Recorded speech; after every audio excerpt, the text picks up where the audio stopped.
The following program was produced by an independent community producer. The opinions expressed do not necessarily reflect those of the ECAT staff or board of directors.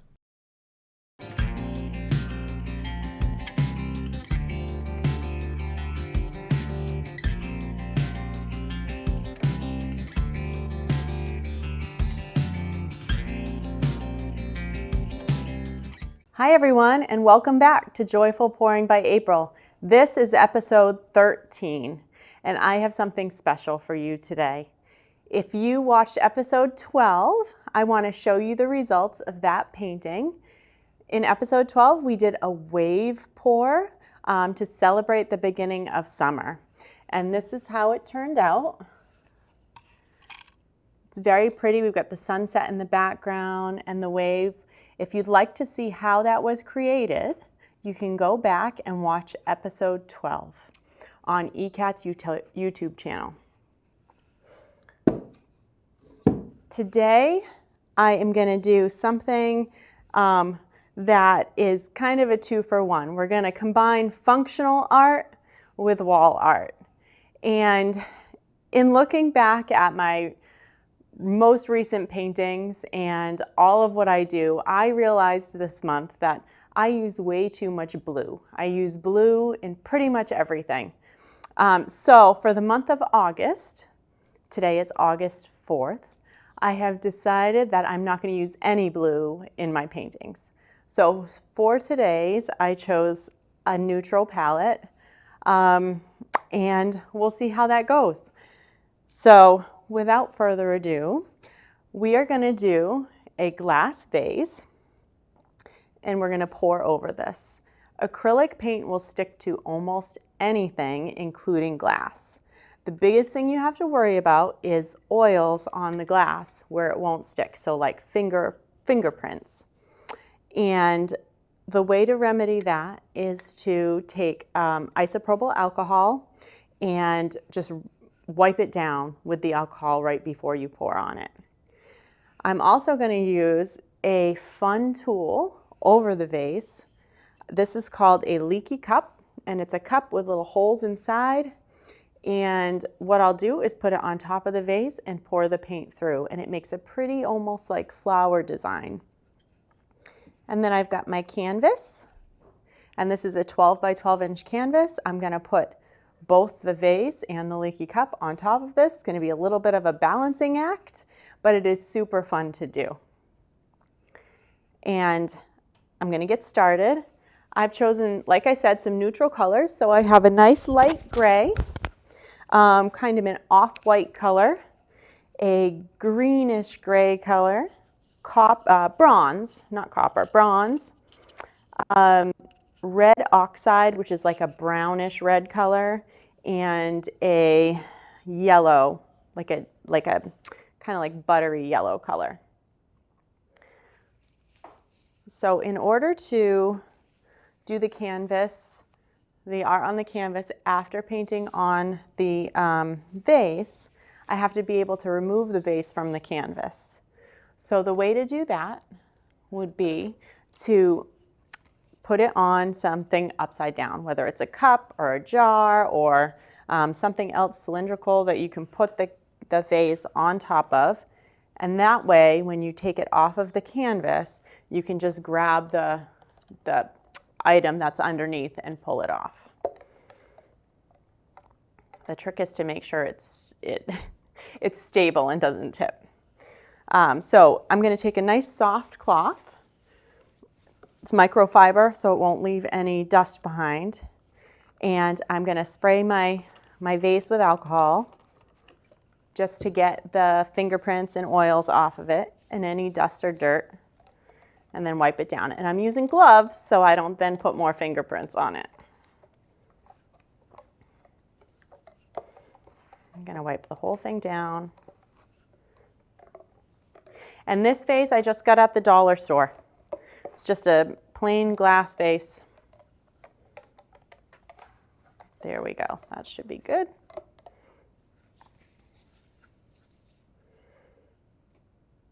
Then I'm going to take my leaky cup, and this one I just got online. I believe I got it from Mixed Media Girl. You can look her up. And she has a bunch of pouring tools on her website. So that's going to go right in the middle. And then I'm going to go in with my colors. Let's see. So I want to do this. I want to think about how it's going to come off the vase onto the canvas. Okay, I want to make sure that it's centered in the canvas, that the canvas is centered on my spinner, that it's not tilted in any way so it goes off more on one side than the other. And I want to think about how it's going to look on the canvas. What colors do I want underneath? Now, it's going to look like I'm pouring a lot of paint onto the vase and covering up layers. And the reason for that is just so that I have enough paint at the end on the canvas to be able to make a painting. I don't want to have to then go in after I take the vase off and pour more paint on the canvas. I want there to be a pattern that this makes.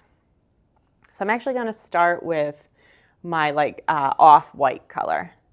And I'm just going to pour it right in the center here of my Leaky cup. And it's going to start pouring out. You can see it pouring out. Then I think I'm going to do my greenish gray color here. And I'm doing them one at a time because if I pour them like together and then in there, they'll all blend and make like a muddy color. So you can see how pretty this is coming off. I'm going to turn it a little bit here. And then I think I'm going to go with my yellow.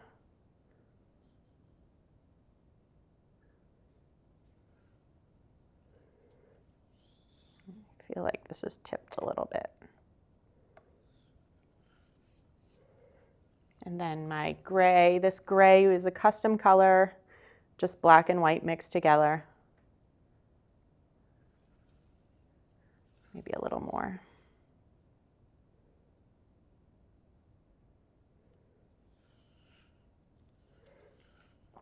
You can see how pretty it looks coming off.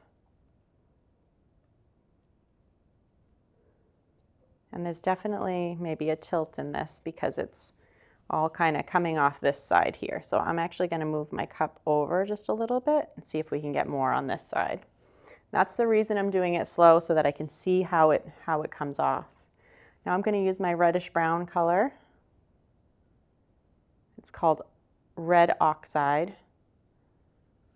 And then my bronze. Here we go. Now it's coming off this side better.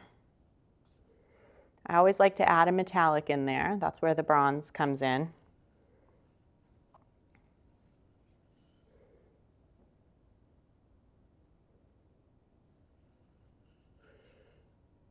Okay.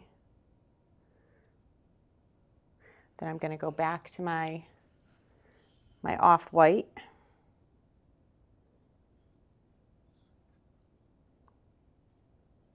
And we're going to do one more layer around.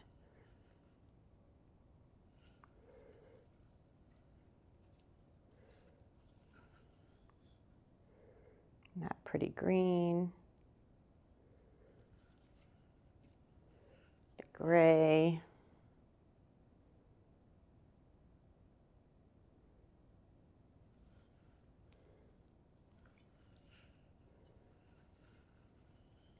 You see how it's dripping off onto the canvas. It's making these little swirls, kind of pretty colors.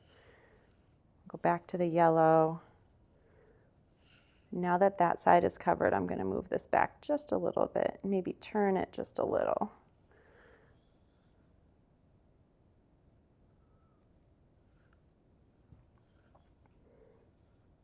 Beautiful. Really do like that yellow color. I'm trying to decide which color I want to end with. I think I might do one more set here, and then we'll be good. Just want to make sure I have enough paint on the canvas.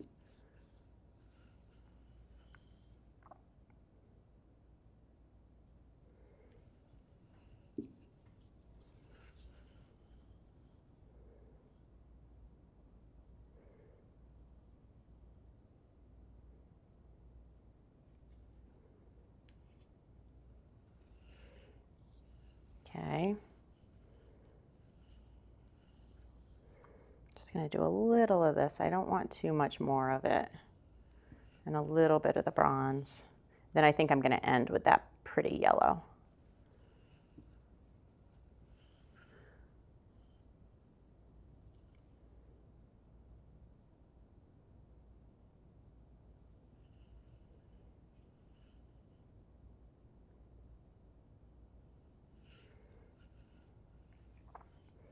All right, I'm just going to let that drip for a minute. Let's not tip it over, April. Just going to let that drip for a minute just so that most of the paint comes off onto the canvas. And then we'll see what we have underneath. Just moving everything over because I'm going to end up spinning this and I don't want to get it on everything.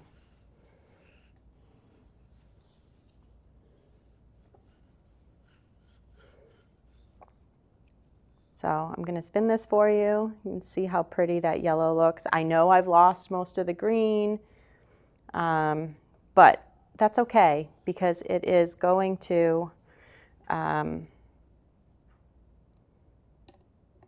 green is going to be on the canvas. So just giving it one more like 30 seconds or so just to let it drip. And then I'm going to take it off and move it to the side. Now, I could, I'm going to take this off first, kind of let that close up in the middle. Hopefully, I won't tip this whole thing as I pull it off. It has happened. If it does, hey, add it to the blooper reel. It's okay. It's just paint. Now I want to fill this in the middle underneath here so that when you look into the vase, the bottom is completely covered. Doesn't really matter what the bottom looks like because it's going to be sitting on its bottom. No one's going to see it. All right, that looks pretty good. Now, I've got to get it off without tipping it. So I'm going to grab that cup that's underneath.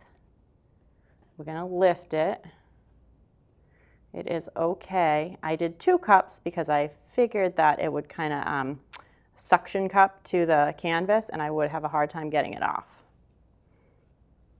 Okay, here we go. Nice. Okay, now it's okay if I touch the rim because the paints are going to keep dripping, so that part will get covered. There we go. That's the hardest part.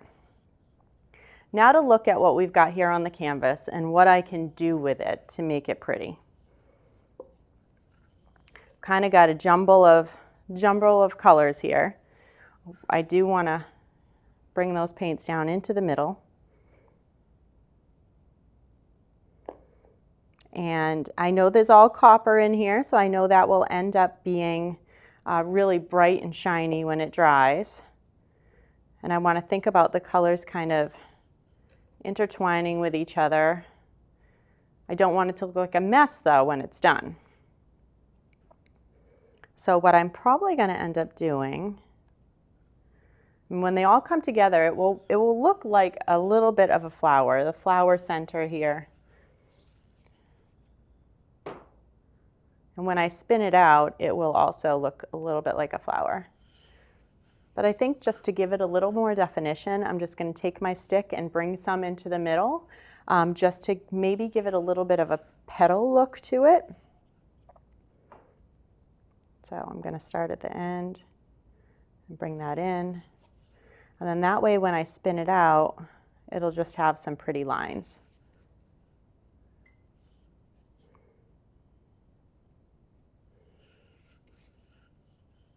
You can see it's not quite centered, so I'm just going to tilt it this way a little bit and bring it to the center. The center to the center. Okay. And I'm also going to take my stick and just do some squiggly lines around the outside here, just to give it some character.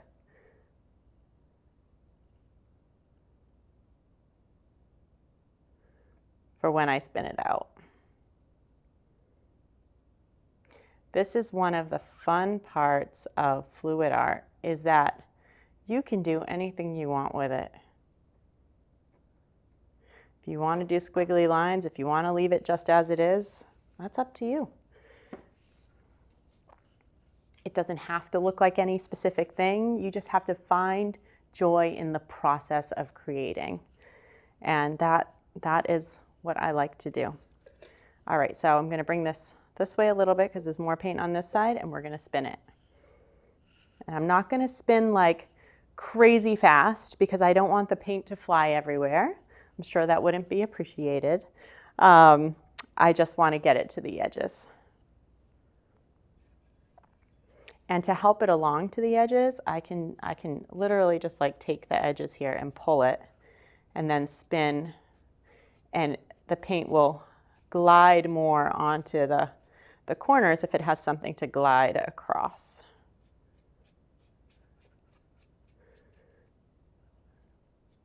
I wish I had a studio where I could just spin it really fast and see what happens, but we've got to be gentle. Someday. If anybody knows of a big paint studio I can use for free, I'd love that information.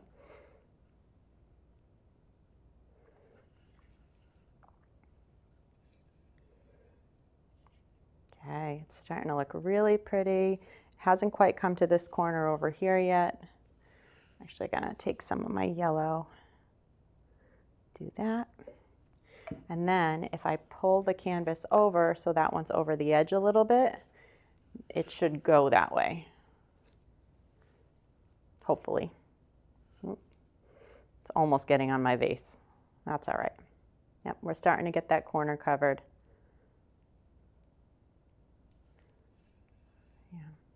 The other thing I can do is just tilt it that way.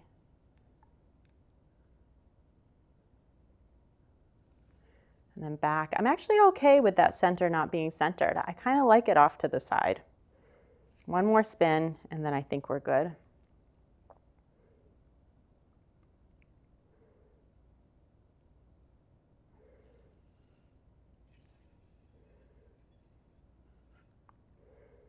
All right. That is actually super, super pretty. I lied. Another spin, and then we're done. Because I still have this edge here to cover. It's still a little bit bare. All right, let's see. There we go. All my corners are covered. All my edges are covered. And there we go.